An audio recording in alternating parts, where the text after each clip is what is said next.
I still remember the morning everything changed. The sun was just breaking through the clouds over Chicago's skyline as I pulled into the parking garage of Meridian Technologies, same as I had for the past 20 years. I'm Richard Miller, 53 years old, a senior systems engineer who had dedicated my entire adult life to this company. The security guard, Pete, waved at me with the same friendly smile as always. "Morning, Rich. Bears game this weekend?" That was our ritual. Talking sports on Monday mornings, sharing coffee during winter storms, watching each other's kids grow up through photos on our desks. My office was on the 14th floor, with a view of Lake Michigan that I'd earned after 15 years of service. Photos of my wife Elaine and our 2 kids, now in college, decorated my desk, alongside the Employee of the Decade award I'd received 10 years ago. I was proud of that award. It represented countless late nights, missed family dinners, and solving problems that nobody else could crack. Charles Westfield, my boss and the CEO, had been running Meridian for 12 years. He'd taken over from the founder, a brilliant but kind woman who'd treated employees like family. Charles was different. Harvard MBA, designer suits, the kind of man whose smile never quite reached his eyes. But I respected him. He'd tripled the company's value since taking over. While many of my colleagues complained about his cold demeanor, I defended him. Results matter, I'd say. The company's success is our success. That morning, I greeted Sarah, my assistant of 8 years, who gave me a strange look as I walked past her desk. "Rich, Charles wants to see you in the conference room at 9. There was something in her voice, hesitation, maybe even pity, that should have warned me. But I was too busy reviewing the quarterly security update I was scheduled to present that afternoon. "New project?" I asked casually, setting my worn leather briefcase on my desk. Sarah just shook her head slightly. "He said it's important." I noticed Mark Evans, the new VP of Operations who joined 6 months ago, glancing at me through the glass partition of his office. He quickly looked away when our eyes met. At 35, Mark was ambitious, slick, and had Charles's ear from day one. Something about him always rubbed me the wrong way. Maybe it was how he seemed more interested in presentations than the actual technology we built. Style over substance, as my father would have said. Little did I know, as I poured my morning coffee into the mug my daughter had given me for Father's Day years ago, that in less than an hour, everything I had built would come crashing down around me. The company I had helped build, the career I had sacrificed so much for, was about to be ripped away, and the real reason why would shock everyone. At 9 o'clock sharp, I walked into the conference room. Charles was sitting at the head of the table, his face an expressionless mask. Beside him sat Mark, looking uncomfortable but with a hint of something else. Anticipation, maybe. Linda from HR was there too, clutching a manila folder. My stomach tightened. "Richard, please have a seat." Charles gestured to the chair across from him, not the one beside him where I usually sat during executive meetings. The distance felt symbolic. I complied, placing my notebook on the table with hands that suddenly felt clumsy. "We're restructuring the IT department," Charles began without preamble. His voice was flat, rehearsed. "As part of our digital transformation initiative, we're moving toward a more agile approach to systems management." I nodded, though confusion was settling in. This was the first I'd heard about any restructuring, and as senior systems engineer, such decisions typically involved my input. Mark has developed a comprehensive plan to outsource most of our systems operations to Nexus Solutions. Charles nodded toward Mark, who straightened in his chair. "This will result in significant cost savings while improving our technological capabilities." The words felt like physical blows. Nexus Solutions was a mediocre service provider at best. We'd considered them years ago and rejected them for security concerns I had personally documented. What about the security vulnerabilities we identified in their protocols? I asked, trying to keep my voice steady. And their repeated data breaches last year? Charles waved his hand dismissively. Mark has addressed those concerns. Their new system is state-of-the-art. Mark slid a document across the table. It's all in the proposal, Richard. We'll be cutting operational costs by 40%. I glanced at the document but couldn't focus on the words. Charles, this is the first I'm hearing about this. I should have been consulted. The decision has been made. Charles cut me off. The board approved it yesterday. That's when Linda cleared her throat and opened her folder. Richard, as part of this restructuring, your position is being eliminated. The room seemed to tilt slightly. Eliminated? After 20 years? We'll be providing a severance package, Linda continued, her voice softening with practiced sympathy. 4-month salary, continuation of benefits for 60 days, and outplacement services. 4 months, after 2 decades. I felt a cold sweat break out across my forehead. This is effective immediately, Charles added, checking his Rolex as if he had somewhere more important to be. Linda will escort you to your office to collect your personal belongings. Company policy requires you to turn in your badge and any company property before leaving the premises. I stared at him, searching for any hint of the respect I thought I'd earned. There was nothing, just cold calculation in those steel-gray eyes. Why now? I managed to ask. The Morrison project launches in 3 weeks. The security protocols. Mark will be overseeing the transition, Charles interrupted. He's already been briefed on all your projects. Something clicked. Mark had been asking unusually detailed questions about my security protocols for weeks. I'd shared everything, thinking he was showing interest in my department. Now I understood. He'd been preparing to replace me all along. As I stood to leave, legs unsteady, I noticed a small smirk flicker across Mark's face. It vanished quickly, but I caught it. Satisfaction, triumph, and something else that would haunt me for days to come. A nervous glance between him and Charles, a look of complicity that felt wrong in ways I couldn't yet understand. The walk back to my office felt like a funeral procession. Employees peered over cubicle walls, quickly averting their eyes when I looked their way. News traveled fast. Linda walked beside me, maintaining a professional distance, but occasionally glancing at me with genuine sympathy. Your team has been informed, she said quietly. They've been instructed to direct all questions to Mark. My team. 6 talented engineers who had trusted me followed my leadership. Now they would report to someone who couldn't tell a firewall from a fire drill. Sarah stood as we approached, her eyes red-rimmed. Rich, I'm so sorry, she whispered. This isn't right. I managed a nod but couldn't speak. The lump in my throat felt like a stone. Linda handed me a cardboard box. For your personal items, I'll need to be present while you pack. 20 years reduced to a single cardboard box. I moved mechanically, placing family photos, my coffee mug, the technical manuals I'd annotated over the years into the container. My fingers lingered on the award plaque still hanging on the wall. Linda noticed. You can take that, she said gently. I shook my head. Leave it.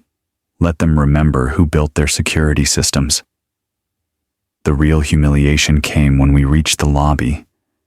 It was lunchtime, and employees were streaming in and out. Heads turned as Linda walked me to the security desk, where Pete's friendly face fell when I surrendered my badge. "This some kind of mistake, Rich?" he asked, confusion evident. "Restructuring," I replied, the corporate euphemism tasting bitter on my tongue. Pete's eyes darkened with understanding. "After all you've done? Man, that's cold." As I turned to leave, carrying my sad little box of memories, I came face to face with Charles and Mark, walking in with takeout bags from the expensive steakhouse down the street. They were laughing, actually laughing, until they spotted me. Charles straightened, his face assuming that professional mask again. "Richard," he acknowledged with a curt nod before making to walk past me. Something snapped inside me. 20 years, Charles. I deserved better than a 30-minute meeting. The lobby fell silent. Charles stiffened, then turned slowly to face me. "Business decisions aren't personal, Richard. You've been compensated fairly." "Fair?" My voice rose despite my efforts to control it. "I built the security infrastructure you're about to dismantle. I trained half the IT department. I canceled my vacation when the Peterson account was in trouble. I missed my daughter's high school graduation to fix the server crash that would have cost us millions." Charles's jaw tightened. "And you were paid for all of it. This isn't a family, Richard. It's a business." "A business I helped build," I shot back. "A business that's about to hand its entire infrastructure to an outside vendor with documented security flaws." Mark stepped forward. "That's enough, Richard. You're just upset because you couldn't adapt to changing technologies." The insult, so blatant, so false, left me speechless. I had 3 patents to my name. I'd implemented cutting-edge security protocols before Mark had even graduated college. "Security escort, please," Charles called to Pete, who looked torn between duty and friendship. As a young security guard appeared to walk me out, I noticed something odd. Charles's phone buzzed, and when he checked it, his face paled slightly. He exchanged a glance with Mark, who subtly shook his head. It was quick, just a fleeting moment. But in my heightened state, it registered clearly. Something was wrong, and it went beyond my firing. Walking to my car in the same parking spot I'd used for 15 years, I felt hollow, gutted. But beneath the shock and humiliation, something else was forming. Determination. Charles's words echoed in my mind. Business isn't personal. Maybe not for him. But what he'd done to me? That was as personal as it gets. The drive home was a blur. Instead of my usual route, I found myself pulling into Lakeside Park, a quiet spot overlooking the water where I sometimes came to think through complex code problems. Today, the peaceful setting felt like a mockery of my inner turmoil. I sat on a bench, staring at the gentle waves, my mind racing through the events of the morning, searching for sense in the senseless. My phone buzzed with messages from colleagues expressing shock and support. One text caught my attention. From Jason Kim, our database administrator. "Rich, something's not adding up. The Nexus contract numbers Mark presented don't match what I saw last week. Call me." I was about to dial when another message came in. This one from Sarah. "Don't call or text anyone from the company. Mark just had IT change all passwords and is monitoring communications, using my personal phone now. Need to talk." A cold feeling settled in my stomach. This wasn't standard procedure, even for immediate terminations. I texted Sarah back, suggesting a meeting at a coffee shop a few miles from the office. 20 minutes later, she slid into the seat across from me, looking nervously over her shoulder. "Rich, I shouldn't be here, but you need to know, this isn't just a restructuring." She lowered her voice. "Last week I was filing some reports for Charles when I saw something strange. A series of transfers to an offshore account, authorized by Charles but coded as vendor payments, for services we don't use. My mind immediately connected to the nervous glance I'd seen between Charles and Mark. How much money? Millions, Sarah whispered. And there was a document, a contract with Nexus Solutions backdated 3 months, with terms completely different from what they presented today.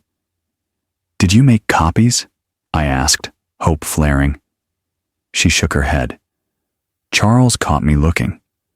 He said it was a confidential acquisition strategy and made me sign an additional NDA. She hesitated.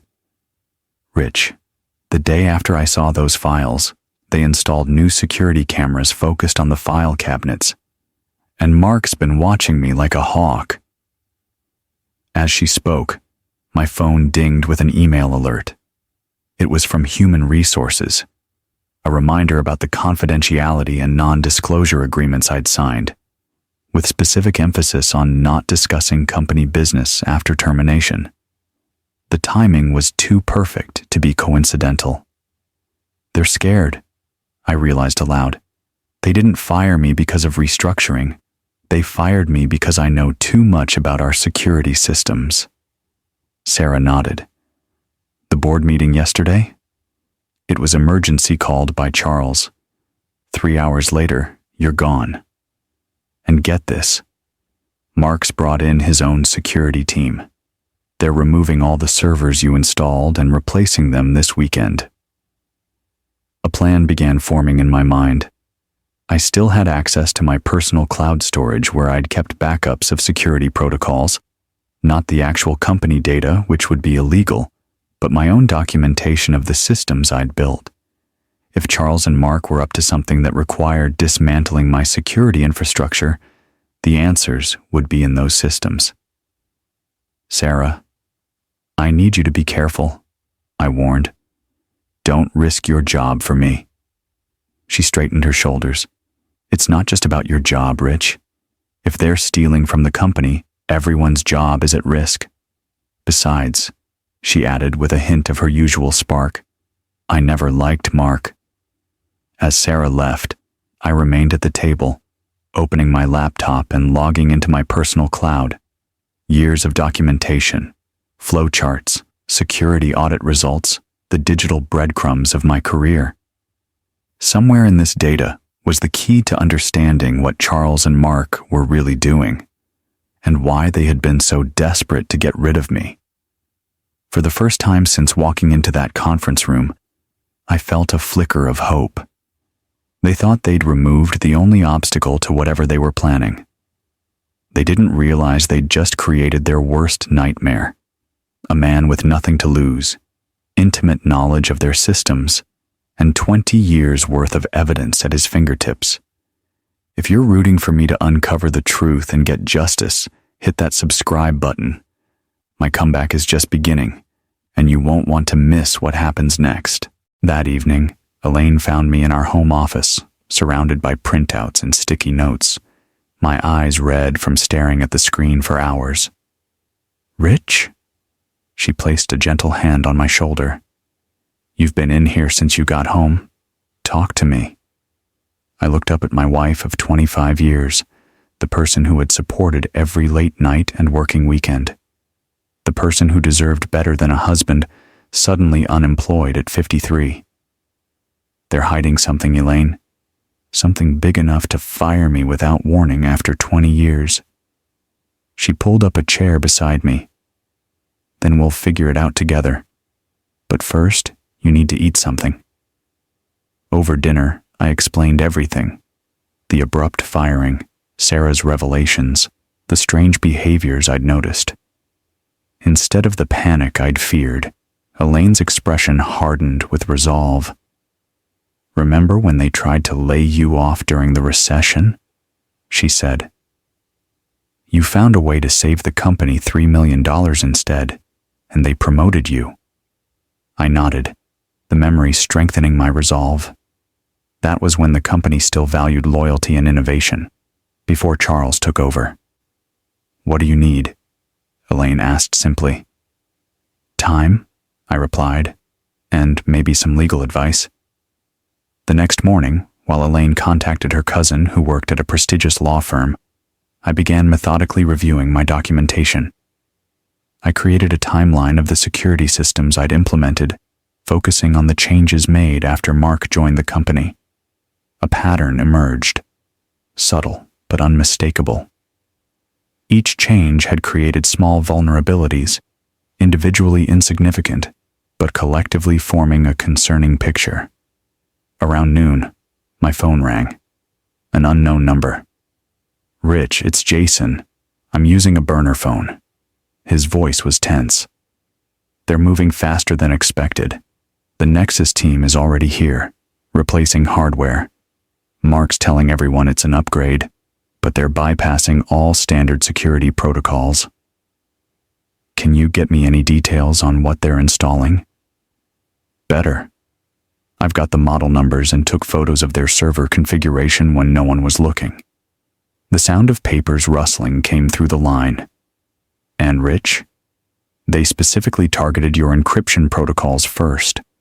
Mark had them completely removed rather than just updating them." A cold certainty settled over me. They're creating a backdoor. Looks that way, but for what? That's what we need to find out. An idea struck me. "Jason, does Sandra still work in accounts receivable?" "Yeah. Why?" "We need to follow the money. If they're stealing, there will be a trail." By evening, I had assembled a small network of allies, trusted colleagues who shared my suspicions and were willing to help discreetly.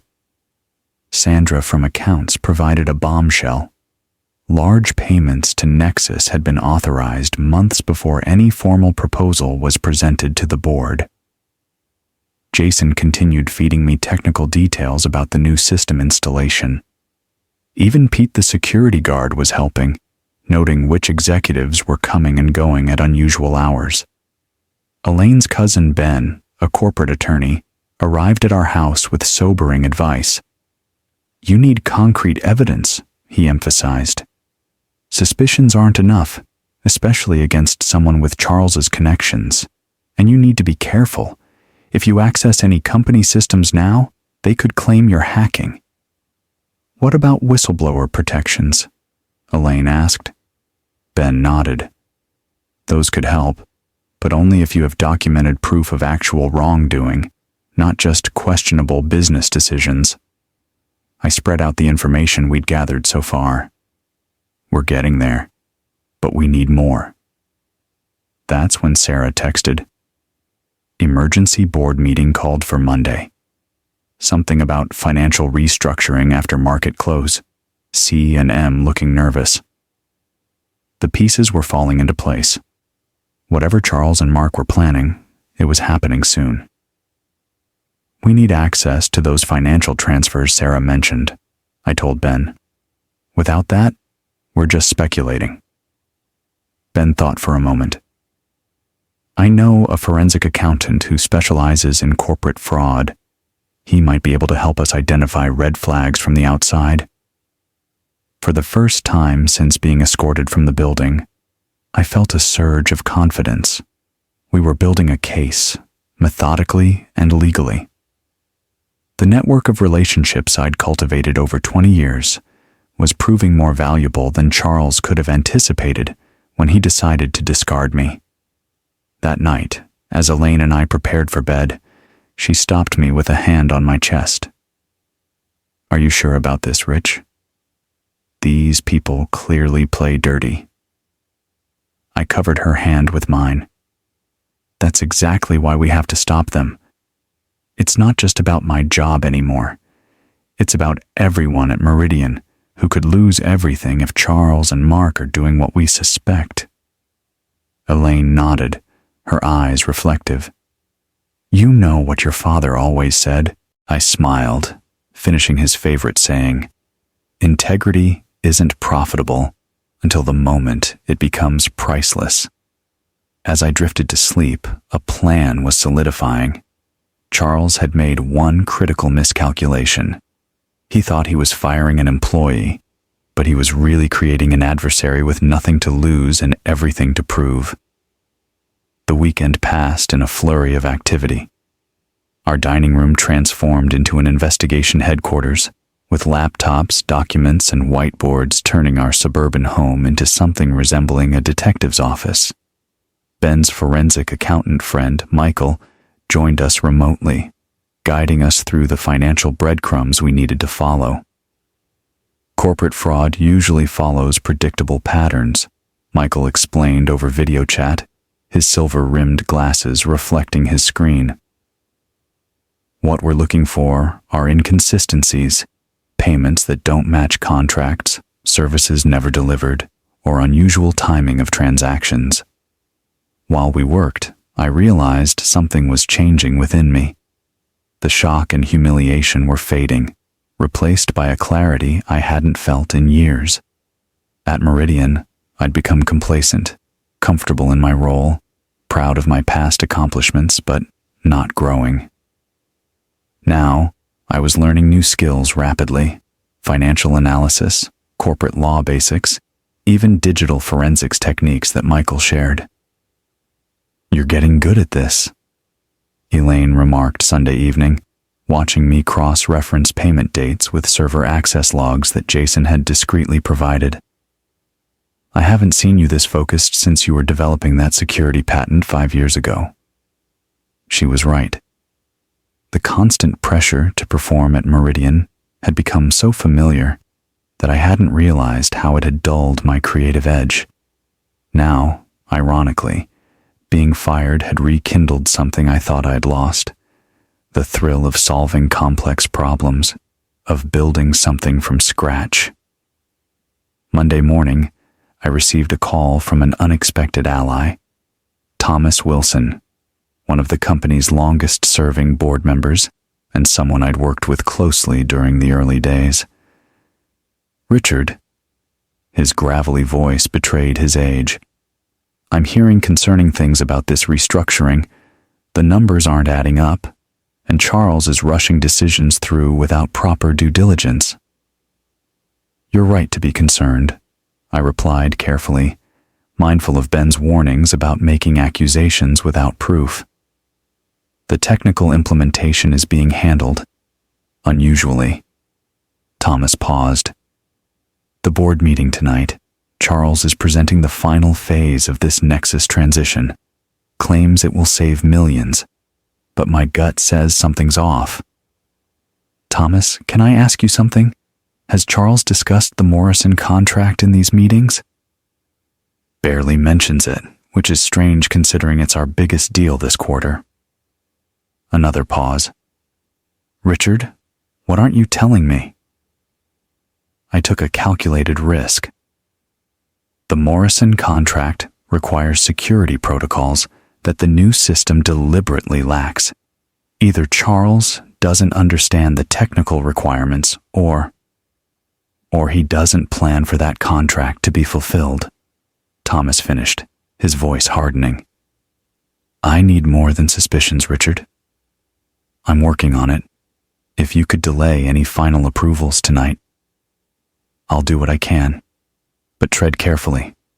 Charles has the board chairman in his pocket." After we hung up, Elaine looked at me with concern. "Can you trust him?"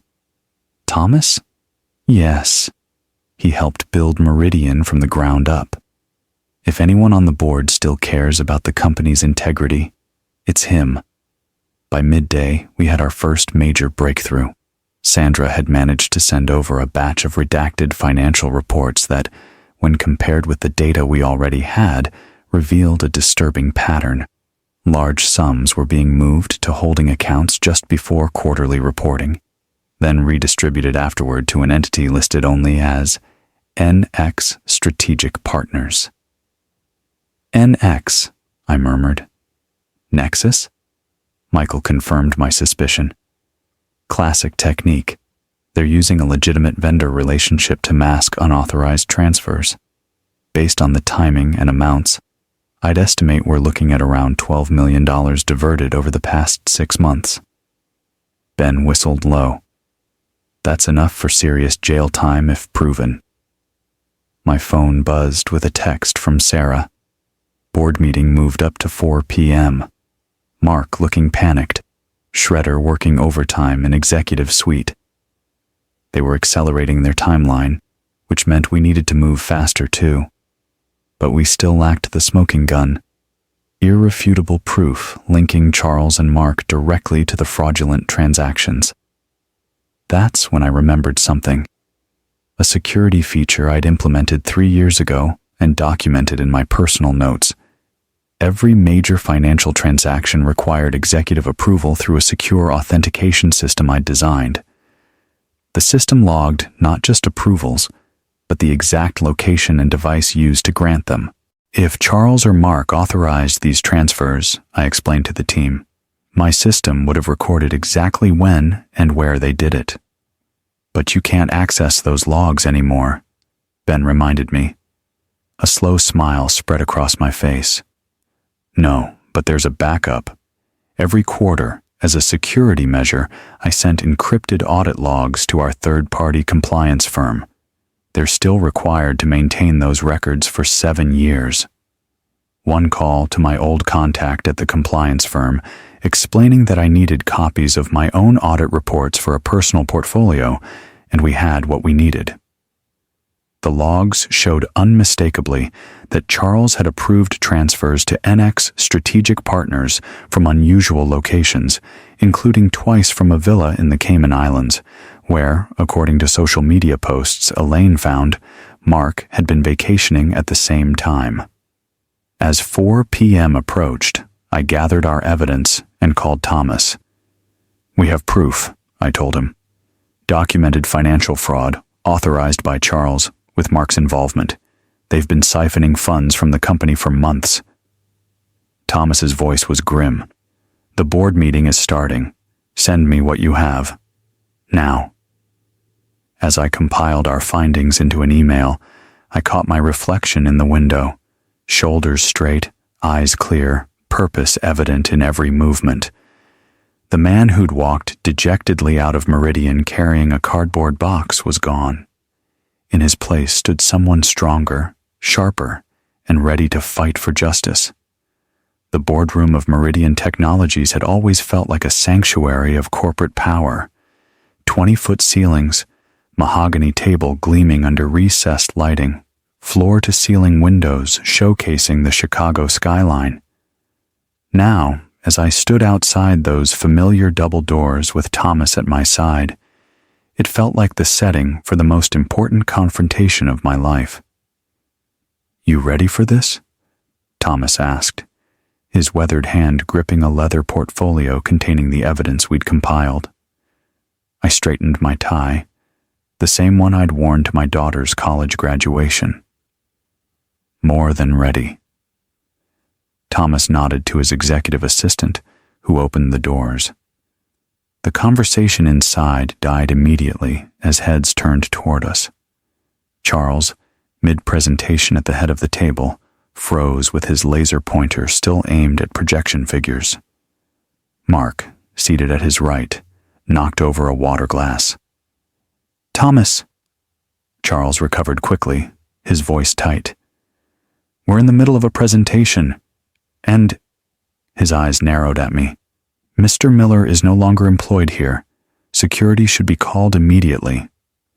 I invited him, Thomas stated flatly. As a major shareholder and board member, I have that right. He moved to his seat at the table. Please continue your presentation, Charles. I believe you were explaining the financial benefits of the Nexus transition? Charles's face tightened as he glanced at the other board members, who were watching with confused interest. As I was saying, the Nexus implementation will save approximately $14 million in operational costs over the next fiscal year. Interesting figure, Thomas interrupted, opening his portfolio. Especially considering that our forensic analysis shows almost exactly that amount has already been diverted from company accounts over the past 6 months. The room went silent. Mark's face drained of color. That's a serious accusation, Charles said coldly, and completely unfounded. I stepped forward. Actually, it's documented. Every transfer to NX Strategic Partners, a shell company you and Mark created in the Cayman Islands, was authorized through Meridian's secure authentication system. I placed a stack of papers on the table. These are the audit logs showing exactly when and where each transfer was approved, including twice from Mark's vacation villa, coincidentally during times you were both there. The board chairman, Eleanor Winters, reached for the documents. "Charles, what is this?" Charles's laugh was brittle. "A disgruntled ex-employee's desperate attempt at revenge. These documents could easily be fabricated." "They're authenticated by Preston Compliance Group," Thomas countered, "our official third-party auditor. They've maintained independent copies since Richard implemented the security protocol 3 years ago." Mark suddenly stood. "This is ridiculous. I need to—" He moved toward the door. "Sit down, Mr. Evans," Eleanor commanded. Her tone left no room for argument. "If these allegations have merit, leaving this room would be extremely unwise." As Mark reluctantly returned to his seat, I continued. "The Nexus contract wasn't about upgrading our systems. It was about dismantling the security protocols I built that were tracking and logging these unauthorized transfers. Once my systems were gone, there would be no way to trace the money or connect it to either of you." Charles's composure finally cracked. "You have no idea what you're talking about. This company was stagnating with outdated systems. We needed to modernize." "By stealing from your own company?" Eleanor interrupted, her voice deadly quiet as she flipped through the evidence. "By putting our largest client relationship at risk." She looked up, her gaze piercing. "The Morrison contract specifically requires the security protocols that Mr. Miller designed, protocols you were dismantling. That contract is being renegotiated," Charles insisted, but his voice lacked conviction. The boardroom doors opened again, and Sarah walked in with Jason and 3 people I didn't recognize. "The FBI agents are here," Sarah announced calmly. "As requested." Charles's face contorted with fury. "You called federal agents? Based on what authority?" One of the agents stepped forward. "Sir, we received credible evidence of wire fraud and securities violations. We have a warrant to examine financial records and secure the company's servers." Mark suddenly lunged for his laptop, but Jason was faster, stepping between Mark and the device. "The servers have already been secured," Jason informed the agents, "including logs of the unauthorized changes made this weekend." Charles turned to me, his mask completely gone now, rage and desperation in his eyes. "You think you've won? You're nothing. A tech dinosaur who couldn't adapt. I built this company into what it is today." I met his gaze steadily. "No, Charles. You inherited a great company built by people who cared about more than their stock options, and then you tried to hollow it out for your own gain." As the agents began the formal process of detaining Charles and Mark, Eleanor addressed the remaining board members. "I move for an emergency vote to remove Charles Westfield as CEO, effective immediately." The vote was unanimous. She turned to me, assessment in her shrewd eyes. "Mr. Miller, it seems we owe you an apology and our gratitude. Would you be willing to assist the company during this transition? We need someone who understands our systems and has the trust of our team." The offer was unexpected, but felt right. Not revenge, restoration. "I'd be happy to help Meridian get back on solid ground," I replied. "But there's something else you should know." I handed Eleanor another document, the last piece of our investigation. The Morrison contract was at risk for a specific reason. Charles and Mark were planning to sell our proprietary security software to a competitor once they'd removed me from the picture. Gasps echoed around the table as the full extent of the betrayal became clear. As Charles and Mark were escorted from the room, their expressions told different stories. Charles still defiant, Mark crumbling under the weight of consequences. For 20 years, I had built systems to protect this company. In the end, those same systems had protected it from the greatest threat it had ever faced, from within. The weeks following what came to be known internally as the Westfield incident were a whirlwind of activity. Meridian's stock had taken an initial hit when news broke of Charles's arrest, but Eleanor's swift and transparent communication with shareholders and clients had stemmed the bleeding. Now, 3 weeks later, I found myself in a strange position, occupying a temporary office 2 doors down from my old one, serving as acting chief technology officer, while the board conducted its search for permanent leadership. The Morrison contract had been saved, thanks to an emergency meeting where I had personally assured their executives that our security protocols would not only be maintained, but enhanced. Jason had been promoted to lead the security team.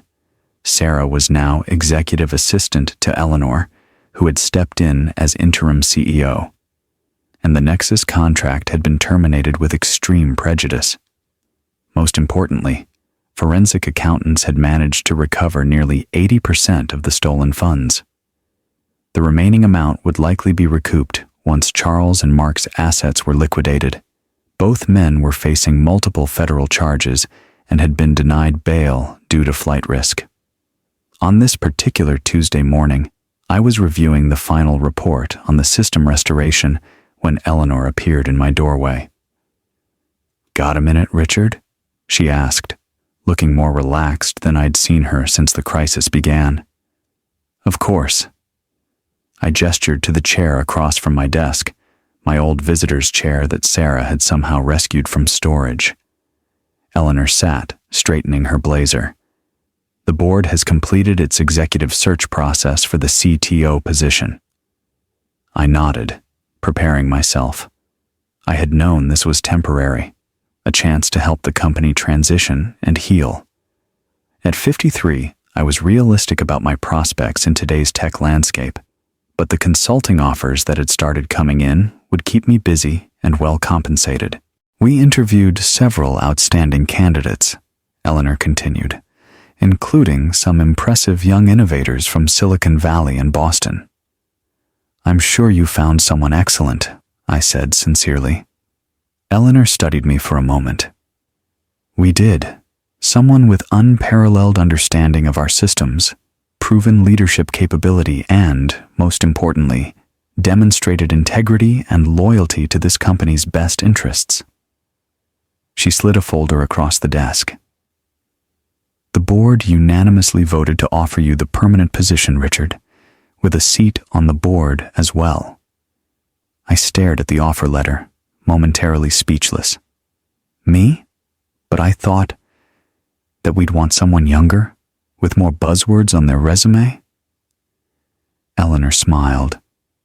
"What happened here wasn't a failure of technology, Richard. It was a failure of character. The board has come to appreciate that technical skills without integrity are actually liabilities, not assets." The salary figure on the offer letter was substantially higher than what I'd earned before. But it was the final paragraph that truly caught my attention, a detailed security and governance initiative that would implement company-wide changes based on recommendations I'd made during the investigation. "We're not just restoring the company," Eleanor explained, seeing where my eyes had landed. "We're transforming it, and we need someone who understands both where we've been and where we need to go." That evening, I shared the news with Elaine over dinner. Her eyes glistened with unshed tears as I described the offer and my decision to accept it. "I'm so proud of you," she said, squeezing my hand across the table. "Not just for getting the position, but for how you handled everything. You never stooped to their level, even when you had every reason to be bitter." I had good support, I acknowledged, returning the pressure of her fingers. I couldn't have done any of this without you, or Ben, or the others who stood by me. Later that night, my phone rang, a number I didn't recognize. "Mr. Miller?" a hesitant voice asked when I answered. "This is Andrea Westfield, Charles's daughter." I tensed slightly. "Yes, Andrea. What can I do for you?" I wanted to apologize," she said, her voice breaking slightly. "What my father did was inexcusable. I just wanted you to know that our whole family is horrified. The man who did those things, that's not the father I thought I knew." The sincerity in her voice was unmistakable, and I felt my caution softening. "I appreciate your call, Andrea. Your father made terrible choices, but that's not a reflection on you. There's something else," she continued. "Dad always handled all the finances for my mother. Now, with everything frozen and the legal bills mounting, she's struggling. I'm not asking for anything," she added quickly. "I just thought you should know that the consequences are affecting people beyond just Dad and Mark." After we hung up, I sat in my home office, thinking about ripple effects and unintended consequences. Charles's family hadn't asked to be part of this. The next morning, I asked Ben to connect Charles's wife with a financial advisor who specialized in helping families affected by white-collar crime, someone who could help her navigate the complex legal waters ahead. It wasn't forgiveness exactly, but it felt like the right thing to do. 6 weeks after Charles's arrest, Meridian held a company-wide town hall. Standing at the podium beside Eleanor, looking out at the faces of colleagues who had become something more, allies, even friends, I felt a sense of closure and new beginning simultaneously. Meridian was built on innovation and integrity, I told them. For a time, we lost sight of that second pillar. Today, we start rebuilding, not just systems and protocols, but trust. Trust with our clients, our shareholders, and most importantly, with each other. The applause that followed wasn't just for me.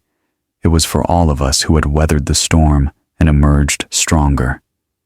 As I stepped down from the stage, Pete the security guard caught my eye and gave me a thumbs up. Full circle, I thought. From being escorted out in disgrace to leading the company forward. Justice had been served, not through vengeance, but through truth and perseverance. The system had ultimately worked, but only because people of principle had been willing to stand up for what was right, regardless of the personal cost.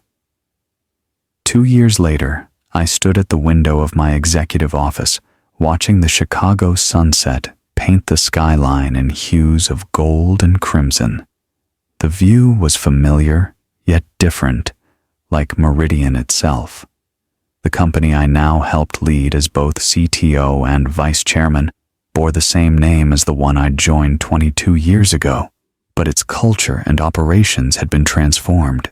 After the dust settled from the Westfield scandal, we had embarked on a journey of reinvention. The Integrity Initiative, as we dubbed it, had started with a complete overhaul of our corporate governance structures. Every financial transaction above a certain threshold now required multiple authorizations, with an independent audit committee reviewing patterns quarterly.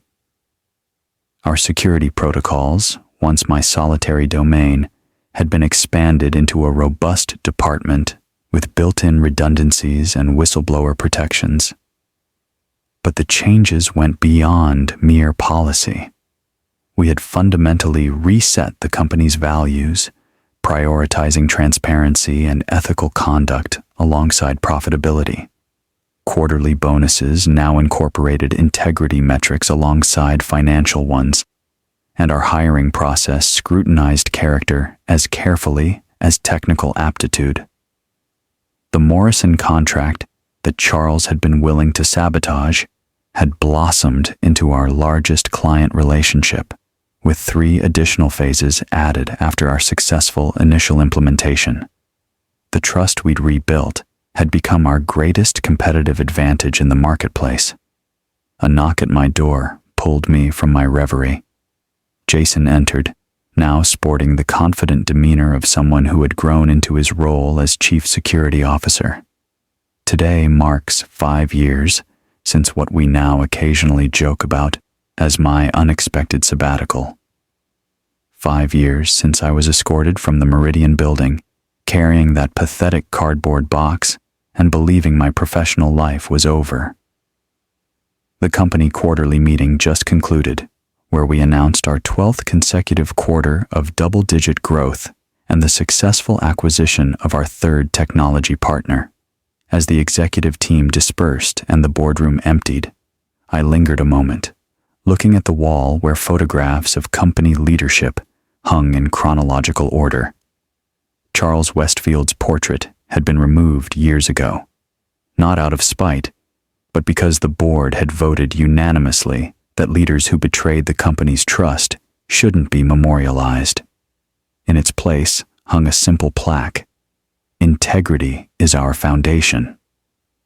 My own photograph hung there now, alongside Eleanor, who had transitioned from interim to permanent CEO, transforming Meridian's trajectory with her visionary leadership. Next month, I'll be stepping back from day-to-day operations, transitioning to an advisory role that will let me focus on industry advocacy and mentoring. Jason is ready to step into the CTO position, more than ready, in fact. My proudest accomplishment isn't the systems I've built, but the people I've helped develop. The Westfield scandal seems distant now, almost like a story that happened to someone else.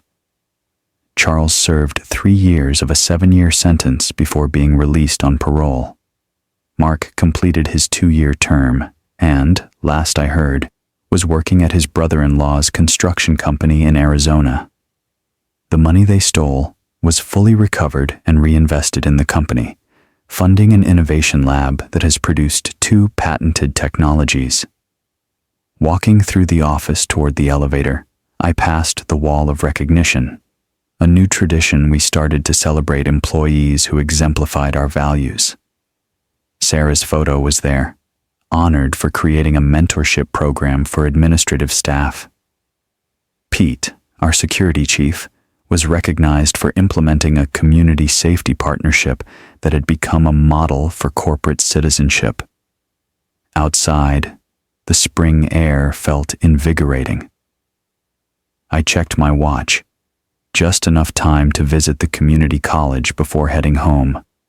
For the past 3 years, I've taught an evening class on technology ethics once a semester. Today's session was especially meaningful. Rebuilding after crisis, corporate resilience, and personal growth. The classroom was packed when I arrived, not just with students but also professionals from various industries who had heard about the guest lecture. Among them, I recognized Andrea Westfield, Charles's daughter, who had completed her MBA last year and now worked for a corporate governance consulting firm. We had developed an unlikely connection over the years, both of us navigating the complex emotional terrain of her father's actions. Her mother had finally sold their family home last year, downsizing to a comfortable condo and discovering a passion for volunteer work that had given her new purpose. My lecture covered the technical and governance changes we'd implemented at Meridian, but also delved into the personal journey, how crisis forces growth, how integrity becomes most valuable precisely when it's most challenging to maintain. The easy path is rarely the right one, I told the attentive room. And the hardest moments in our lives often contain the seeds of our greatest transformations. What defines us isn't the crisis itself, but how we respond to it, not just in the moment, but in the months and years that follow. After the lecture, a young man approached me. "Mr. Miller, your story gives me hope. I was fired last month after reporting some accounting irregularities to my manager. The company claimed it was a restructuring, but the timing was suspicious. I recognized the hurt and uncertainty in his eyes, the same emotions I'd wrestled with 5 years ago. "What's your background?" I asked. "Financial analysis. I specialized in fraud detection, ironically enough." I handed him my card. "Call my office tomorrow. Meridian's forensic accounting team has an opening, and we value people with both skills and integrity." The drive home took me past my old commute route, including Lakeside Park, where I'd sat shell-shocked after being fired. On impulse, I pulled over and walked to the same bench, now weathered by 5 more years of Chicago seasons. Sitting there, with the lake shimmering before me and the cityscape behind, I reflected on the journey. The humiliation of that day had transformed into determination, then into purpose, and finally into wisdom. Every challenge since then, and there had been many, had seemed manageable in comparison. The crisis hadn't just restored my career. It had expanded my capacity for resilience, compassion, and leadership in ways I couldn't have imagined.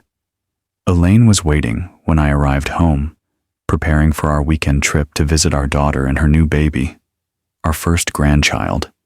Our son would be joining us from his apartment in Boston, where he was completing a fellowship in cybersecurity. Family remained the center of everything, a priority that the Meridian crisis had only reinforced. "How was the lecture?" Elaine asked, embracing me. "Meaningful," I replied. "It's strange. Talking about that time doesn't hurt anymore. It just feels like an important chapter in a much larger story." She studied my face with the insight of 3 decades of partnership. "You've helped a lot of people by sharing it, you know.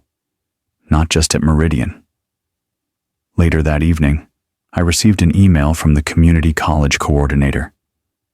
Attached were feedback forms from the lecture, dozens of comments from attendees describing how the story had resonated with their own challenges, inspiring them to approach setbacks differently. One comment in particular stood out. "I came expecting corporate war stories. I left with a roadmap for turning adversity into advancement. Thank you for showing that integrity isn't just morally right. It's ultimately the most powerful position." As I closed my laptop, I thought about the unexpected gifts hidden within life's most difficult moments. Being fired after 20 years had seemed like an ending. Instead, it had been the beginning of the most meaningful chapter of my career, and a catalyst for growth I would have otherwise missed. Thank you for following my journey from betrayal to redemption. If this story of resilience and justice has inspired you, please like, subscribe, and share it with someone who might need to hear that setbacks can become setups for comebacks. Leave a comment about your own experience with workplace challenges or unexpected career turns. How did you transform adversity into opportunity? And let us know what stories you'd like to hear next. Would you prefer more workplace justice, family conflicts, or perhaps stories of systemic change? Your engagement helps us bring more stories of triumph over adversity to light. Remember, sometimes being pushed out of where you were comfortable becomes the first step toward where you're meant to be. The most painful chapters of our stories often precede the most powerful ones, if we have the courage to keep writing.